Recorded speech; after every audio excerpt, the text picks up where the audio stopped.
중앙일보 지난 금요일 3월 13일 금요일에 한 대기자분의 칼럼이 올라왔어요. 박보균 칼럼이라 하는데요. 문재인의 한중 공동 운명체 그 치명적 진실이라고 했는데 이것이 정말 문제가 많습니다.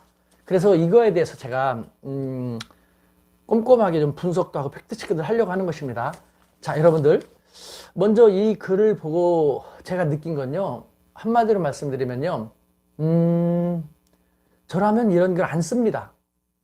저라면 정말 이런 글 안 씁니다. 왜냐하면요, 더 잘 알고 팩트를 체크하고 그래도 또 혹시 내가 모르는 상태에서 이 글이 정말 어떤 문제를 일으키거나 내 글의 오류로 인해서 뭐 우리 국익에도 어떤 악영향을 초래되는 건 아닌지를 더 꼼꼼하게 확인하고 체크한 다음에 괜찮다 싶은 글을 쓸 겁니다.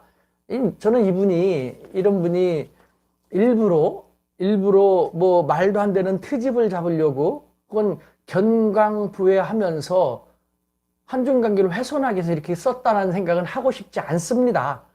본인만이 알겠죠.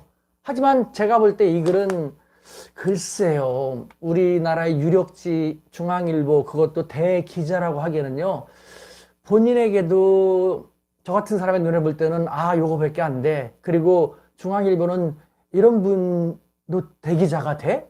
라는 식으로 생각이 되어지거든요. 그래서 저는 상당히 참 유감스럽다는 생각이 드는데, 하나씩들씩 제가 팩트체크를 해보도록 하겠습니다.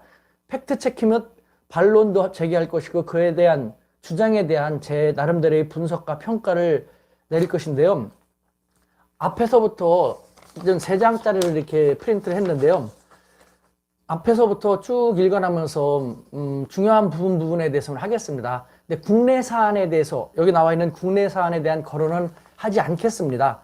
저는 대한민국 파입니다. 저는 좌파 우파로 국한되고 싶지 않습니다. 좌파 우파를 초월해가지고 대한민국의 국익을 위해서 친미, 친일, 친러, 친중을 해야 한다는 그런 생각이거든요. 그러니까 철저히 저를 갖다가 좌파적인 우파적인 시각으로 바라보지 마시고 우수군이라는 한 장돌배기의 소신이다, 그런 식으로 봐주셨으면 좋겠습니다. 자, 시작합니다. 먼저 이 대기자님은요, 대기자님이라고 하겠습니다. 먼저 말은 씨다, 말은 운을 가른다 는 말로부터 시작합니다. 그러면서 어이없는 말은 불행의 씨앗이다, 어이없는 말은 불행의 씨앗이다 라고 하고 있는데요. 저는 언론인의 어처구니 없는 말 혹은 무책임한 혹은 불성실한 글은 국가적 불행이다 라는 말을 드릴 수밖에 없을 것 같습니다. 이분의 이 글을 보면서요, 왜 그런지 지금부터 하나하나 이야기를 해 나가도록 하겠습니다. 다시 말씀드리지만 여러분들에 대해서 지금 들어오시는 분들한테 인사는 생략하고요, 질문도 지금 생략하지 않고 여기에만 집중하도록 하겠습니다. 먼저 이분은요, 문재인 대통령은 한중은 공동 운명체라고 했다 라고 했습니다. 한중 공동 운명체라고 했다. 그래서 그 다짐은 역사의 순리를 거역한다고 했는데, 먼저 한중 공동체, 한중 양국은 지금 운명 공동체 아니었습니까? 일단 바로 옆에 있다라는 이웃나라라는 것만으로도 우리가 쉽게 생각하더라도 북한발 위협이 있거나 위기가 있으면 직간접적인 영향을 이 두 나라는 바로 옆에 있기 때문에 가장 심각하게 많이 받지 않습니까?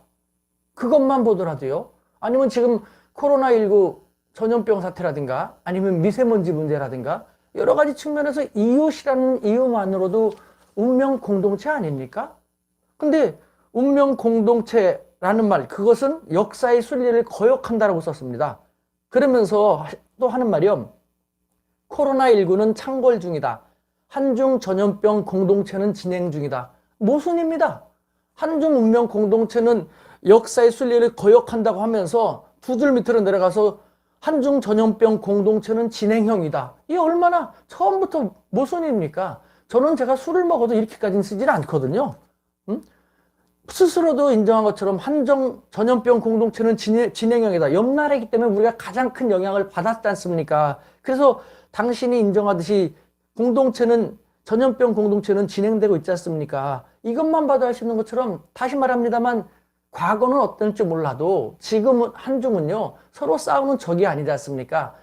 이웃이라는 이유만으로 경제 공동체고 안보 공동체고 뭐 환경 공동체고 정말 여러 가지 분야에서 싫더라도 어쩔 수 없는 운명 공동체로 엮여 있지 않습니까? 그런데 그것이 역사의 순리랍니다. 순리를 거역하는 것이랍니다. 게다가 자유민주주의만이 한국의 운명이다라고 했는데요.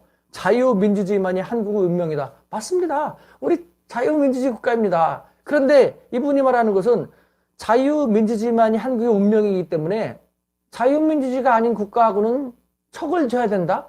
거리를 둬야 된다? 그런 신 겁니다. 아니, 지금 21세기 적이라는 개념이 이미 사라진 거 아닙니까?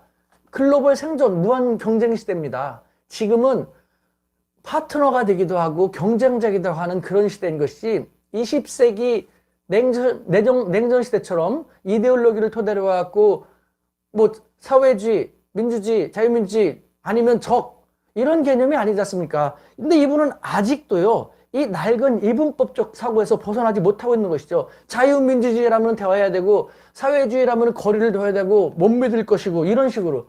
아니 우리가 바로 옆에 있는 중국을 갖다가 체제가 다르다고 해갖고 이분 논리대로 하면은 지금처럼 경제건 정치건 사회건 인문이건 교류 같은 것도 해서 안 되는 거 아닙니까? 자유민주주의만이 한국의 운명이기 때문에 한국은 운명 공동체라는 것은 역사의 순리를 거역하는 것이기 때문에 그렇게 하면 안 된다라는 처음부터 자기당착 논리적인 모순에 빠져 있습니다. 네, 밑으로 더 내려가 볼까요? 점점 더 좀 더 안타. 정말 이런 분이 어떻게 대기자일까라는 생각이 드는 것이 점점 많은데요. 네, 그 밑에 역병이 들면 문 닫기다. 전염원 차단은 상식이다. 그런데 문재인 정권은 기본을 묵살했다. 처음부터 중국인 전면 입국 금지는 없었다. 문 대통령의 정략과 중국 편향, 역사관이 거기에 투사됐다. 치명적인 실책이다 라고 쓰고 있습니다. 다시 한번 읽어볼게요. 천천히. 안 읽어본 사람이 있을 테니까요. 역병이 들면 문 닫기다. 전염원 차단은 상식이다. 문재인 정권은 기본을 묵살했다. 처음부터 중국인 전면 입국 금지는 없었다. 문 대통령의 정략과 중국 편향, 역사관이 거기에 투사됐다. 치명적인 실책이다 라고 했는데 이것에 대해서 한 문제가 반론을 제기하도록 하겠습니다. 먼저 말할 필요도 없습니다만 그 중국인 전면 입국 금지는 없었다라는데 중국인 전면 입국 금지는 왜 필요하다고 그 사람들은 주장했습니까? 네, 중국으로부터 역병이라고 표현하니까요. 전염병, 코로나19가 확산되어 들어올까봐 그것을 방지하기 위해서 검역을 강화하고 입국 조치를 강화한 것이 그러니까 중국은 입국 금지라는 것보다는 우리의 최대 목적은 위험 지역으로부터 확산 요인이 유입되는 것을 차단하는 것, 그것이 가장 중요한 것이었지 않습니까? 그래서 우리 정부는 우한이라든가 후베이라든가 입국 요건을 강화했죠. 적절한 조치를 취했죠. 그런데 이분이 말하는 것처럼 중국인 전면 입국 금지라는 것, 이것은 정말 기가 막힌 좀 어리석은 생각이라는 생각을 지울 수가 없습니다. 왜냐하면 여러분 보십시오. 아니 그럼 중국은 입국 금지라면은 다른 나라에 살고 있던 중국에 가보지도 않았지만 나온 지가 오래된 다른 나라에 살고 있는 중국인은 중국인이기 때문에 못 들어오게 되는 겁니다. 그렇죠? 그 다음에 또 우한이라든가 후베이 지역에 사는 중국인이 아닌 우리나라 사람들, 거기서 오래 거주했던 우리나라 사람들이라든가 제3국 사람들은 중국인이 아니기 때문에 거기서 지내다가 들어오더라도 전혀 상관이 없다는 얘기인 거지 않습니까? 국적이 문제가 아니라 위험 지역을 엄격하게 차단한다. 입국 요건을 강화한다라는 것이지 않습니까? 그런데도 오로지 중국인 입국 금지를 하지 않아서 문제가 됐다라는 그런 식으로 얘기하고 있는데요. 아니 그러면은 중국이 아닌 미국이었다면은 미국인 입국 금지 했을까요?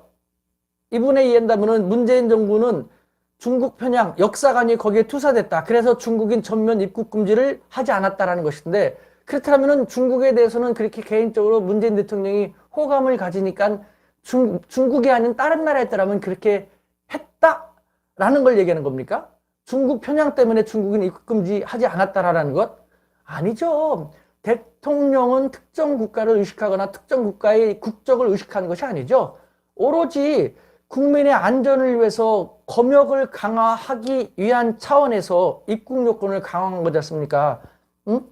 검역을 강화한다. 안전을 위해서. 그러면 위험 지역에서 오는 사람, 모든 사람들에 대해서 입국 요건을 강화하는 것이 맞는 것이지, 그쪽하고 전혀 관계없는 사람인데 중국인이라고 입국 금지시킨다는 것은 그 얼마나 황당합니까? 다른 나라에 우리나라 사람들이 가는데 한국인이라고 무작정 입국 금지시킨다면은 다른 지역에 있었던, 한국에 있는 게 아니라 다른 지역에 있었던 사람들인데도 한국인이라고 무조건 입국 금지시킨다면은 우리는 기분 좋게 받아들일 수 있겠습니까? 이게 너무 말이 안 됩니다. 이와 같은 조치를 우리 정부가 잘 취했기 때문에 국제사회에서는 호평을 보내고 있지 않습니까? 그 다음에 어떤 중국이라든가 특정 국가와의 어떤 불필요한 마찰이라든가 갈등 같은 것도 없이 잘 지내올 수 있었지 않습니까? 그런데도 말이 안 됩니다. 중국인 전면 입국 금지는 대통령의 정략과 중국 편향, 역사관으로 인해서 없었다. 치명적인 실책이다. 이 역병이 대통령이 중국을 좋아하니까 미국이나 다른 데서 나왔으면 바로 미국인 입국 금지를 시켰다라는 그런 얘기가 되는 거네요. 이건 초등학생이 보더라도 좀 이해하기 쉽지 않은 그런 글이라는 생각을 지울 수가 없는 것인 거죠. 네. 그 다음에 또 한번 볼까요? 그러니까 이렇게 아직도 중국인 입국 금지 운운을 아직도 이렇게 하고 있는 걸 보면요. 시간이 얼마나 지났습니까? 제대로 사태 파악을 하지 못하고 있다는 겁니다. 아니면은 의도적이라는 얘기인 것이죠. 응? 다시 한번 말하지만 특정 국가의 국적이라든가 특정 국가를 타겟을 하는 것이 아니라 위험한 지역으로부터의 오염원, 전염원이 확 들어오는 것을 방지하기 위해서 위험 지역을 중심으로 모든 그쪽에서도 모든 사람들이 못 들어오게 하는 것, 그것이 적절한 것 아닙니까? 그런데도 불구하고 아직도 말하자면 무조건 그냥 정부를 비판하기 위해서 이렇게 써기만 했다라는 것, 그것은 너무 무책임하고 너무 위험할 수도 있는 것이죠. 여러분들 보십시오. 미국의 전 대통령 조지 W. 부시, 그 사람 좀 그렇게 머리가 스마트하진 않았지 않습니까? 그 사람 이라크 폭스패갖고 이라크 지금 이렇게까지 만들어버렸지 않습니까? 그 원인이 뭡니까? 너네 핵무기, 화학무기 있지. 이라크에서 사담 후세인 없어. 너네 있잖아. 우리가 다 없다니까. 있잖아. 이런 식으로 자기들 멋대로 견강부회하고 끌고 가갖고 결국은 이라크 너네들 인정하지 않으면 늘 가만히 안 놔둬. 그래갖고 폭격했지 않습니까? 그래서 이라크 초토화 났죠. 그것 때문에 IS가 생겼지 않습니까? 이슬라믹 스테이트, 이슬람 국가가 생겨갖고 테러 단체라고 자기들은 얘기하죠. 이슬람의 입장에서는 자기들이 또 미국이라든가 의해서 무차별 공습당하기 전에 자기들을 지켜야겠다는 식으로 해갖고 자기들 입장에서는 레지스턴스 저항군이고 이쪽 입장에서는 테러리스트가 되고 어쨌든 그로 인해서 국제사회가 그만큼 더 살기 힘들어지게 됐지 않습니까? 이런 식으로 무지하게 한방향으로 견강부회한다는 것은 대단히 위험한 것이라는 것을 우리는 조지 W. 부시 사례만으로도 알 수 있는데 아직도 이런 글을 쓰고 있습니다. 게다가 조금 더 나가볼까요? 네. 마스크 대라는 분통을 키운다. 정권의 무능은 절정에 이른다. 마스크 대라는 분통을 키운다. 정권의 무능은 절정에 이른다고 하는데요. 이에 대해서 한번 제가 또 반론을 하고 싶습니다. 와, 이 코로나19가 갑자기 발생했지 않습니까? 신천지로 인해서. 그 전까지는 우리 대처를 잘 했지 않습니까? 그런데 신천지로 인해서 갑자기 일파만파 이런 일이 발생하게 된 것이죠. 사실 이런 식으로 발생한 국가, 이런 일이 당하게 된 국가들은요, 지금 다른 나라도 마찬가지 않습니까? 마스크 대란이지 않습니까? 미국조차도 그렇지 않습니까? 일본조차도 그렇지 않습니까? 우리만 그런 게 아니지 않습니까? 갑자기 예측 불가했던 일이 생긴다면요, 이것은 제가 생각할 때는 준불가항력적인 상황이거든요. 누구나가 다 이런 상황에 봉착하게 될 것입니다. 그런데 우리 정부는 그나마 침착하게 체계적으로 대처를 잘 했지 않습니까? 그래서 국제사회에서는 대한민국이 정말 대처를 잘했다. 그래서 저 미국까지도 자기들이 그렇게 숭상에 맞지 않는 미국이라든가 일본조차도 일본도 비공식적으로 우리에게 노하우를 익히기 위해서 지금 노크를 하고 있지 않습니까? 응? 국제사회에서도 평가를 하고 있음에도 불구하고 오로지 두 집단만 흠집내고 견강비하면서 트집 잡으려고 있는 것이죠. 그 두 집단은 누굽니까? 바로 이와 같은 우리 사회에서 불순한 무조건 정보를 헐뜯으려고 하고 있는 말도 안 되는 논리 같지도 않은 논리로 국민들을 오도하는 그런 집단하고, 또 하나는 아베일파, 일본의 아베일파. 일본의 아베일파하고 우리 사회의 그 몹쓸 집단들은 어떻게 생각이 그렇게 유사한지 모르겠어요. 같은 종족인가? 잘 모르겠습니다, 저는. 네.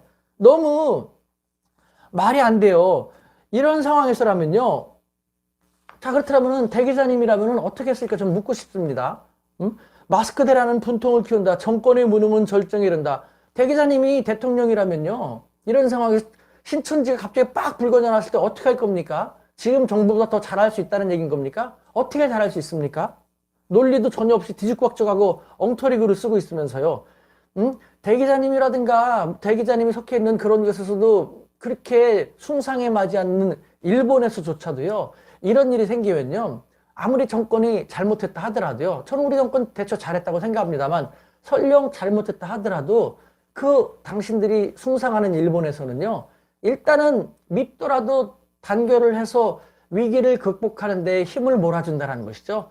그래서 위기를 흔들지 않고 위기를 극복하게 한 다음에 그 다음에 책임 추궁을 한다는 것이죠. 근데 지금 뭡니까? 위기 국면인데 도움은 주지 못할 망정 계속해서 흠집내려고 하고 있습니다. 그런데 저 같은 장삼이사가 보더라도요, 이건 말도 안 되는 논리가 전혀 없는 뭐 주쟁뱅이가 글을 쓴 듯한 그런 느낌이 들 정도인데 이걸 갖다가 우리나라의 유수의 언론이라는 중앙일보에서 중앙일보 대기자라는 분이 썼다라는 것, 저는 대단히 놀라지 않을 수가 없는 것이죠. 저 같은 장돌뱅이들 이렇게 놀라는데 아이고 기가 막힙니다. 계속 내려가겠습니다. 그 다음에 문 대통령은 집요하다.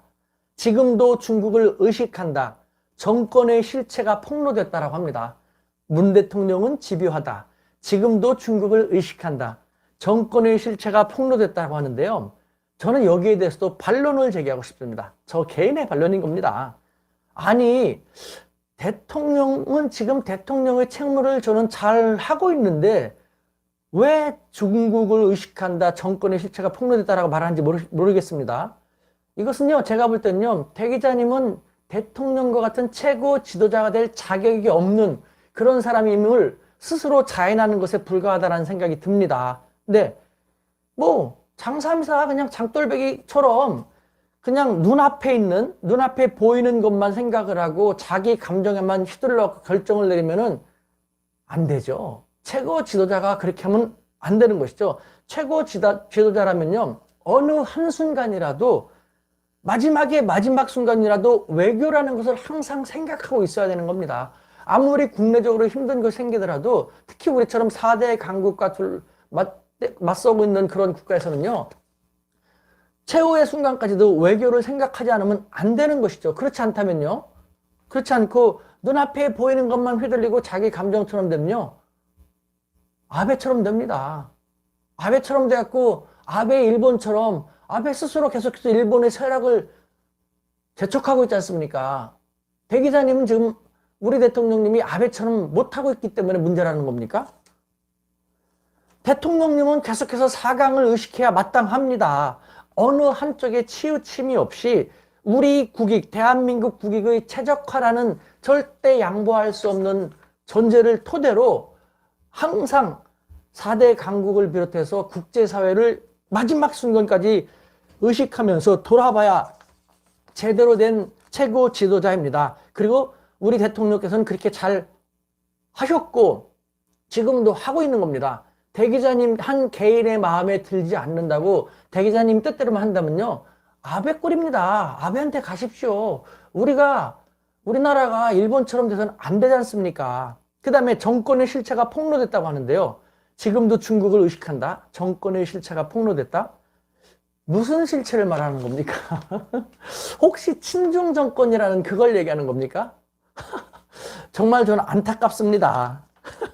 만약에 친중 정권이라면요, 문재인 정권이 친중 정권이라면요, 이 집권 벌써 3년이 지났는데 집권 내내 한중관계가 이렇게 냉랭할 수 있겠습니까? 여러분들 한중관계가 좋다고 생각합니까?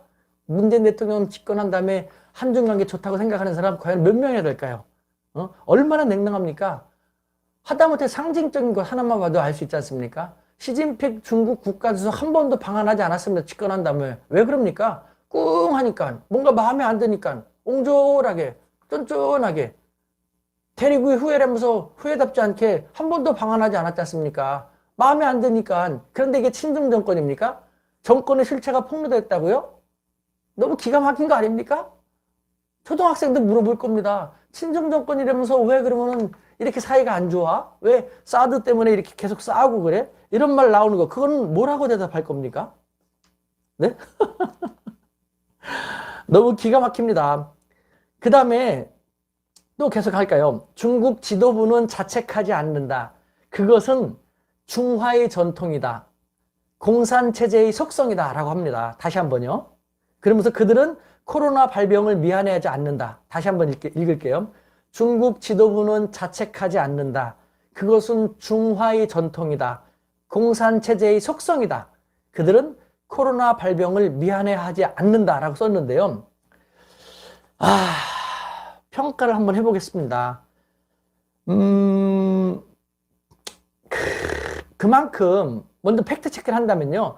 이것은 말도 안 되는 트집 잡기, 견광부회에 불과하다는 생각이 듭니다. 이것을 평가한다면요. 그만큼 중국을 모른다라는 것을 다시 한번 자인한다라는 생각을 지울 수가 없습니다. 자, 어떻게 팩트 체크를 할 수 있냐면요. 첫 번째, 중국도 초동대처가 미흡했다라는 걸 사과했습니다. 사과하지 않았습니까? 사과해갖고 우한시 지방정부의 당 최고, 당서기라든가 시장 다 경질했지 않습니까? 그리고 지금은 사태를 다 수습한 다음에 대대적으로 또 경질하고 문책하고 책임을 추궁할 것이거든요. 시진핑 주석도 초동대처의 미흡 인정을 했습니다. 네. 그런데 중국 지도부는 자책하지 않는다라는 것. 이것은 팩트체크에 대해서 어긋난 것이죠. 그 다음에 그것은 중화의 전통이다. 공산체제의 속성이라고 하는데요. 자, 중화의 전통이라고 했는데요. 여러분들, 중화의 전통이다. 공산체제의 속성이다. 먼저 그럼 중국어에도요. 떼붙이란 말이 있고 뿌하오이시란 말이 있습니다. 메이오 미온즈라는 말도 있습니다. 무슨 말인지 아십니까? 떼붙이 아유 미안합니다. 죄송합니다. 뿌하오이시 아우 정말 죄송합니다. 면목 없는 일을 했습니다. 체면 떨어지는 일을 했습니다. 이건 무슨 표현입니까? 사과의 표현 아닙니까? 중국이라고 사과를 안 한다는 것입니까? 그들도 자책을 하고 사과를 합니다. 굳이 말하면요. 우리랑 달리 중국의 역사 발전, 제 동영상을 쭉 보신 분들 알겠습니다만 그들은 직접적으로 사과하지 않고 애둘러서 말하고 애둘러서 사과하고 함축적이고 중물적으로 사과를 하죠. 의사를 표현하죠. 이것은 실컷저건 중국의 역사가 그렇게 발전했기 때문에 그렇게 한다는 것이죠. 이번에도 그런 식으로 사과를 했지 않습니까? 중국 인민들에게도 그렇고 그 다음에 당장 행동으로 국제사회 특히 자기들 바로 옆에 있어 그 가장 많은 피해를 본 우리에 대해서 지금도 얼마나 물심양면으로 우리의 코로나19를 극복하기 위한 노력에 대해서 얼마나 많이 물심양면으로 협력하고 도와주고 있습니까? 이것이 사과 아닙니까? 행동으로 보여주는 것, 이거 사과 아닙니까?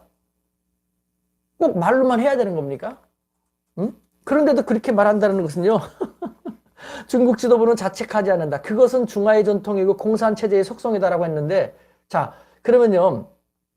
여기서도 5천년 역사, 중국 5천년 역사가 있다고 하지 않습니까? 5천년 역사의 이 중국이 공산체제가 된 지가 과연 얼마나 됐다고. 1949년에 공산체제 됐죠. 이 5천년 역사에 비춰볼 때 중국의 공산당 역사 70여 년밖에 안 됐지 않습니까? 과연 얼마나 공산당 체제하고 중국 역사가 공통점이 있고 얼마나 유사한 점이 있는지 이렇게 엉성하게 갖다 붙이는지 모르겠습니다. 중화의 전통이고 공산체제의 속성이다. 너무 이거 말이 안 되는 거 아닙니까? 이 중화의 전통, 5,000년의 전통하고 공산체제의 속성을 하나로 일치시켜서 얘기하고 있습니다. 응? 얼마나 큰 공통점이 있다고요. 하나하나 이렇게 따지고 보면요. 정말 말도 안 되는, 정말 중국을 그만큼 모르고 있구나라는 것. 응? 제가 한번 정말 묻고 싶습니다. 공산체제의 속성하고 중화의 여기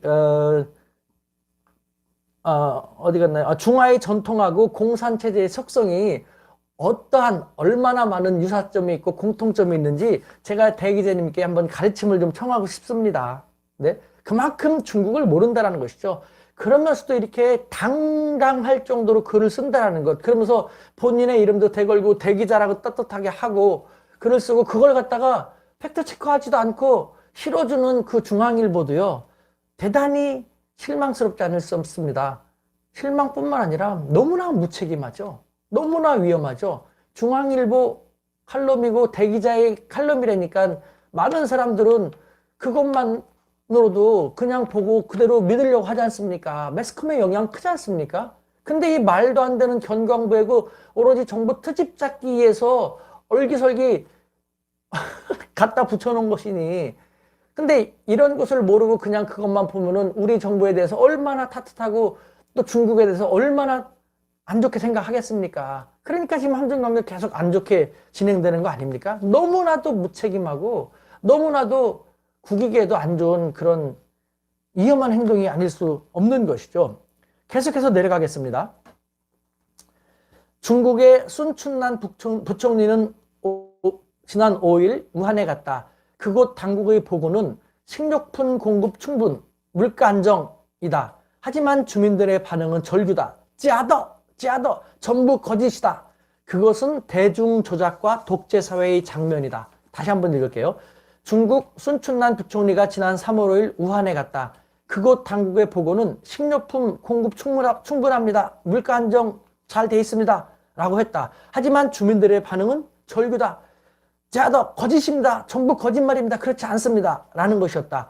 그것은 대중 조작과 독재 사회의 장면이다. 라고 했는데 대기자님 참 오지랖도 짱!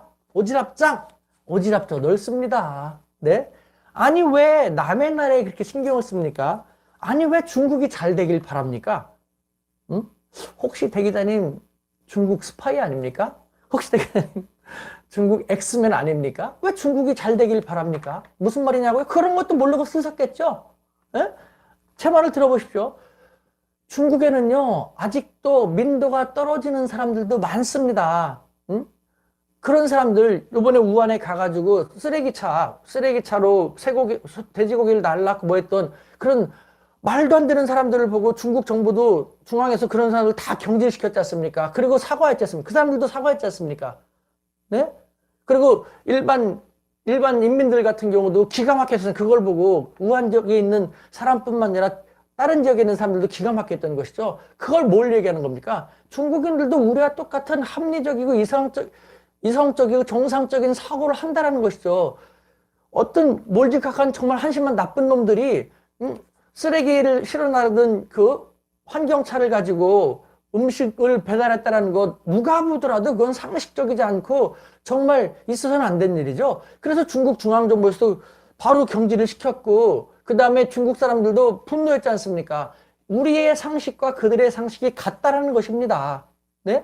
그런데 어찌됐건 중국에는 아직도 민도가 떨어지는 그런 인간들이 많습니다. 그래서 중국 정부는 그런 사람들을 관리하고 통치하느라고 쉽지 않죠. 제가 늘 말씀드리지만 중국은 땅덩어리가 너무 크고 인간이 너무 많기 때문에 통치하기가 쉽지 않죠. 늘 다양한 문제가 많이 생기고 늘 형편없는 인간들에 의해서 정말 해결하기 쉽지 않은 문제가 여기저기 꼬이면서 계속해서 축적되는 것이죠. 그런데 왜 그 중국이 잘 되길 바랍니까? 중국이 불량식품 만들고 짝퉁 만들고 민도가 떨어지니까 중국 사람들도 중국 제품을 안 쓰고 중국 걸 못 믿어 하고 그래서 외제를 쓰는 것이죠. 근데 여태까지 중국에서는 미국제하고 일본제가 잘 나갔지 않습니까? 인류라고 생각했었죠. 근데 미국과 일본이 중국을 계속 견제하고 중국의 부상을 강화하고 목을 조르니까 중국 사람들은 이제는 미국과 일본제를 싫어하는 것이죠. 그러다 보니까 아직 자기들 건 못 믿겠고 국산품 불신, 중국 사람들 불신. 그래서 우리나라 대한민국 기업, 대한민국 제품, 대한민국 문화를 그만큼 동경하고 쓰는 거지 않습니까?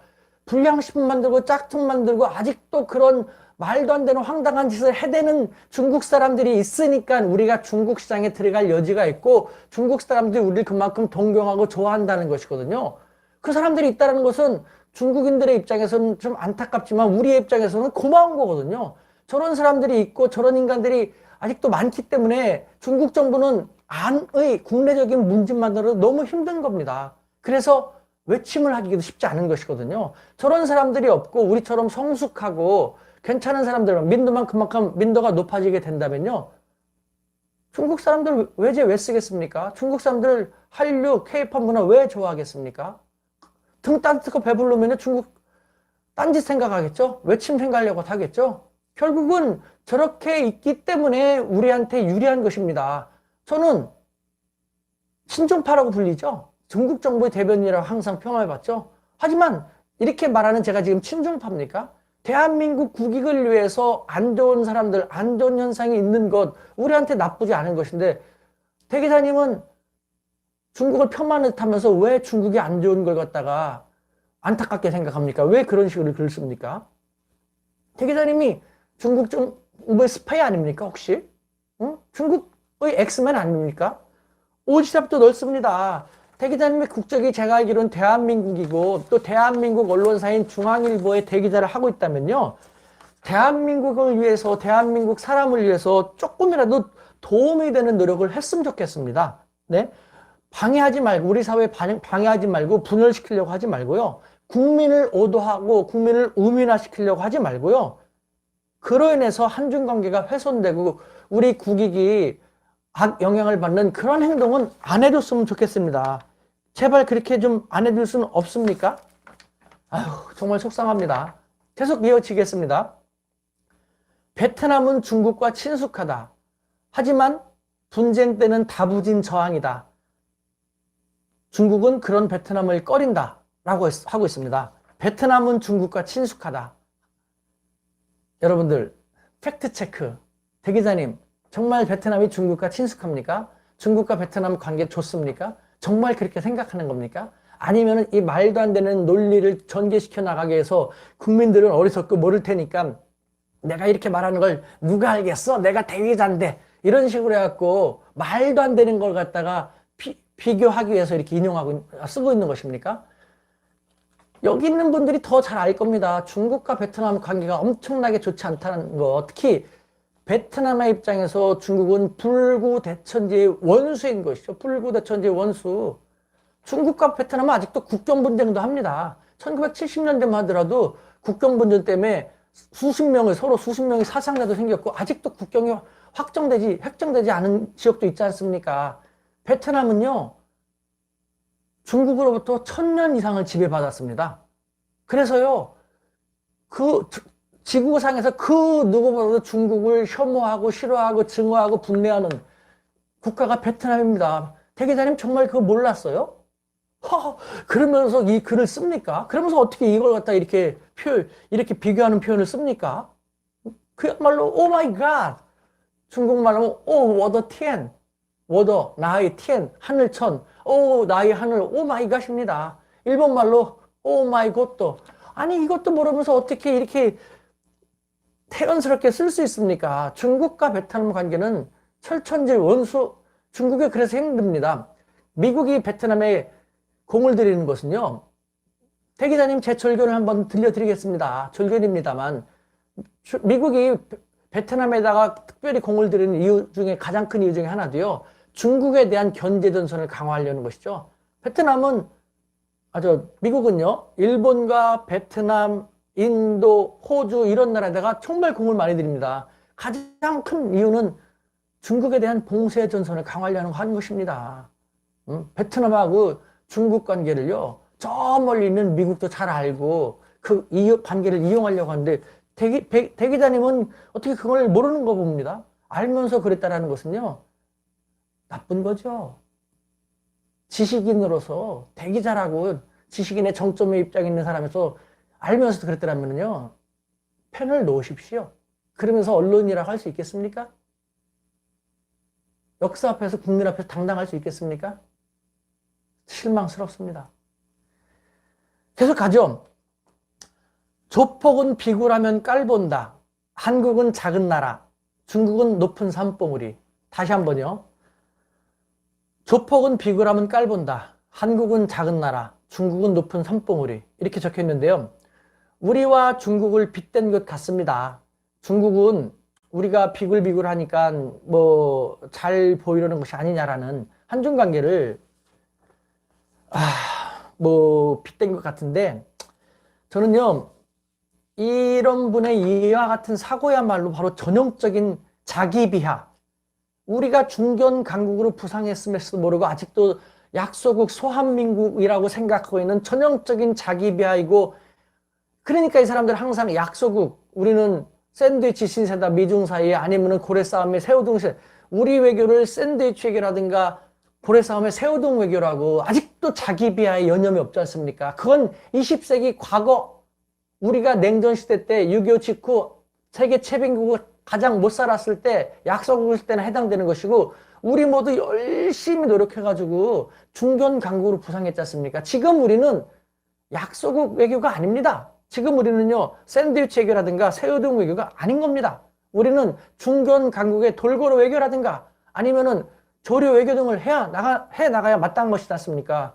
그런데도 아직도 그런 걸 모르고 있습니다. 자, 여기서 팩트를 체크한다면요, 네, 중국은 크고 우리는 작은 것 맞습니다. 그건 맞습니다. 하지만 이 하나는 알지만 나머지는 모르는 무지의 소치에서 또 이런 표현이 나오는 것이라고 저는 생각이 됩니다. 왜요? 중국은 우리를 무시 못합니다. 응? 조폭은 비굴하면 깔본다고 했죠. 응? 한국은 작은 나라, 중국은 높은 산봉우리. 높은 산봉우리 중국에 대해서 작은 나라 한국이 무시하면은, 아니, 제대로 대하지 않으면은 가만히 두지 않는다, 그런 식인 거지 않습니까? 중국은 우리를 무시 못한다니까요. 20세기 과거 때는 그럴 수도 있었겠지만 지금 우리를 못합니다. 그 다음에 우리도 중국에 대해서 비굴하지 않습니다. 지금의 대한민국과 21세기 대한민국과 21세기 중국에 대해서 모르고 20세기 대한민국과 20세기 중국의 관점에서 생각하기 때문에 이와 같은 얘기가 나온 것이 그만큼 무책임한 겁니다. 위험한 것입니다. 여러분, 사드 하나만 봐도 알 수 있습니다. 사드가요 2016년 7월 달에 배치됐지 않습니까? 그때 우리의 김장수 청와대 외교안보 실장, 국가안보 실장이 가가지고 사드 배치 없을 거라고 했지 않습니까? 그런데 한국으로 돌아온 지 열흘도 안 돼 갖고 싹 배치해버렸죠. 그래서 시진핑 국가주석이 분노해가지고 사드 제대 조치 취했지 않습니까?